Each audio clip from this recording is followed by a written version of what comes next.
মেনে নিব না বলাটা তো সহজ। সামনে কি করা যায়? দেখেন, সামনে ইলেকশন আসছে, প্রত্যেকটা পলিটিক্যাল পার্টির কাছে আমরা জানতে চাই যে শ্রমিক নিরাপত্তার জন্য তারা কি ব্যবস্থা নেবেন। করার কমিটিগুলোকে গঠন করা এবং সোচ্চার করা, সেটা হয়তো আমাদের ভলেন্টারিলি হয়তো এখন করতে হবে। ট্রেড ইউনিয়ন, তারপরে শ্রমিক, মিডিয়া কর্মী, লয়ার্স, সিভিল সোসাইটি, তো সবাই সবাই মিলে এখানে নামতে হবে।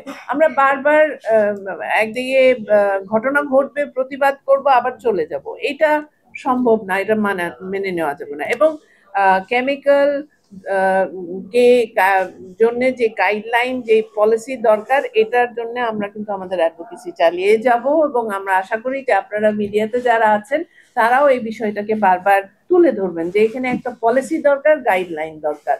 এটা বাংলাদেশে মানে এখন কোনো কোনো রকম ভাবে মেনে নেওয়া যায় না যে একই জায়গায় আপনি কেমিক্যাল কেন, আপনি মিরপুরে যান না, জুটপল্লিতে যান, যেইভাবে ফ্যাক্টরির পর ফ্যাক্টরি, এবং কিরকম ফ্লেমেবল একটা মেটেরিয়াল, এই যে একটু আগুন লাগলে শত শত ফ্যাক্টরি কিন্তু ক্ষতিগ্রস্ত হবে। সেখানে আমরা গিয়ে আমরা প্রায় 10-12 বছর আগে থেকে যে ট্রেনিং দেওয়া, ওরা প্রশিক্ষণ দেওয়া, কি করে কি করবে, কোথায় সেফটি নিবে, সেফটি মার্শাল তৈরি করা। আরেকটা জিনিস, আমরা প্রত্যেকটা ফ্যাক্টরিতে ওদের ফ্লোরে সেফটি মার্শাল দেখতে চাই।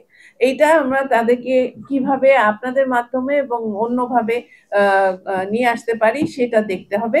এবং আমরা জানি ইটস ইজ ক্লাস কনফ্লিক্ট, একদিকে বড় লোক বড় এবং যাদের মালিক, আরেক দিকে বাকি সবাই আমরা। তো তা তো হতে পারে না। এদিকে আপনি বলবেন যে অর্থনীতি চালু রাখছে এই শ্রমিকরা, এই আমাদের আরএমজি ওয়ার্কাররা, কিন্তু তাদের জন্য আমরা কিছু চিন্তা করবো, এটা আমরা মেনে নিব না। মেনে নিব না বলাটা তো সহজ, সামনে কি করা যায়? দেখেন, সামনে ইলেকশন আসছে, প্রত্যেকটা পলিটিক্যাল পার্টির কাছে আমরা জানতে চাই যে শ্রমিক নিরাপত্তার জন্য তারা কি ব্যবস্থা নেবেন।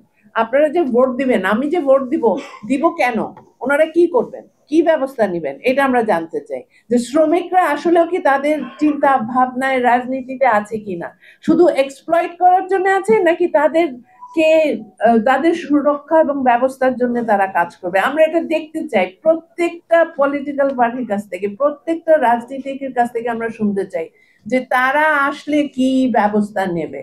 এবং এখন থেকে আমাদের এই দাবি আপনাদের মাধ্যমে, বিশেষ করে পত্র পত্রিকার মাধ্যমে আমরা রাখতে চাই। আমরা সুনির্দিষ্টভাবে জানতে চাই এবং তাদের কমিটমেন্ট দেখতে চাই এবং তাদের ইনভেস্টমেন্ট দেখতে চাই। 1000 টাকার একটা বিরিয়ানির প্যাকেট আমাদেরকে না ধরিয়ে দিয়ে রাস্তাঘাটে ক্যাম্পেইন না করে, বরঞ্চ যদি একটা তহবিল করে, যেই তহবিলের মাধ্যমে এই মানুষগুলোর যদি কোনো রকম ক্ষতি হয়, প্রত্যেকটা পলিটিক্যাল পার্টির জায়গা থেকে একটা কমন তহবিল